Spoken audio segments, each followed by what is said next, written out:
Afternoon guys, it's Ben here. Just thought I'd do a quick video.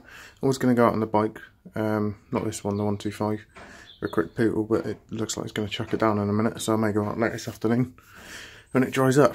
So I thought while I'm waiting, I'll do you a quick video on my heated grips, which I recently installed. These ones here. So they're R&G heated grips, which I bought at the NEC for about £35. I did used to have Oxfords on here, but they failed quite a bit actually. I bought the Oxfords first in 2015, and then just before I bought the bike, 2015, and then within 9 months I had to replace the controllers, like this unit here, because the grips just weren't working anymore. So I replaced the controller, then it all started working, happy days. And then sort of last year, in fact they wore down really quickly, they went really smooth really quickly, quicker than I think they should have done. But then last year only sort of the left grip would work and the right grip wouldn't. It would just be cold all the time. So I thought, well, I'll change the grips and I'll try a different brand, see how they get on. So I bought the R&G ones. So this is the heat controller here, which has 5 stage levels of heat, which I'll show you all in a minute. And it's all just powered by this button here. As you can see, it's not lighting up because I do mine to a switch live, so that way if I accidentally leave them on, I won't flatten the battery.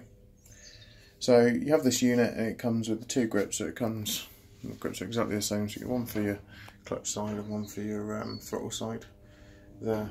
Now they fitted on the throttle tube perfectly. I had already sanded down my throttle tube for the Oxford ones. So yeah, installation was quite quick and easy really. It was straight onto my switch live, put it onto a ground bolt, and then just route the cables up, and then they all come down to here. You see all these connectors here. That's the grips, and they go into the controller, and the controller goes to the battery. So what do I think of them? I think they're alright for the price, 35 quid. I paid for them. They're good, they do the job, they do warm up. They don't seem to get as hot as the Oxford ones did,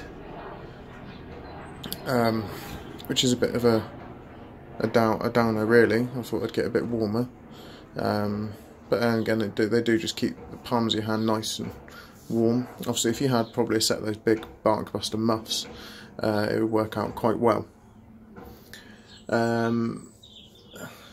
Yes, I mean they're so simple to use, literally just this button here. I'll turn them on in a minute so you can see. But the Oxford ones, this is a pro for Oxford here, they have on the new ones,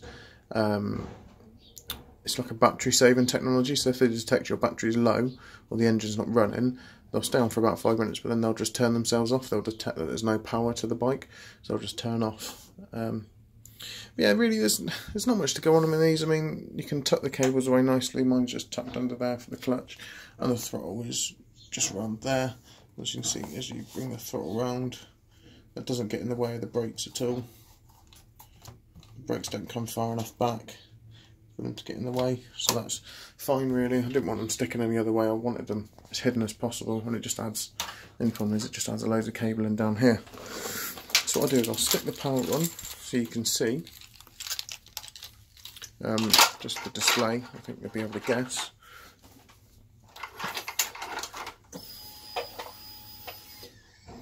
So there's the display here now, so I've got the power on the bike. These will power up. So you've got stage 1, 2, 3, 4 and 5. They take a couple of minutes just to heat up, but as I say, once they heat up they're alright. They're not too hot that you're going to burn your hands, but not too cold, so you do feel the difference. And then when you do turn the bike off with mine, and you turn the bike back on, you stopped at a bike shop, say, or a cafe. If you've had them on level 5, you turn the bike off, walk away, you come back, turn the bike on, turn your power back on there, and it'll go straight back to level 5 where you had it before. Which again is actually quite a nice little feature, I think. But in all honesty, there's not much else to say about them. Would I buy these ones again? Yeah, I probably would. I'd consider them for my wife's 125 if she were keeping it. Are they as good as the Oxford ones? Don't produce as much heat. They don't have the same technology as the Oxford ones, but then again, for a fraction of the price, I'd rather have these ones, I think. So I'll leave you there with that one, guys. Nice quick short video. Next one to come out will be about my Ultimate Add-ons case. So I shall speak to you later, guys.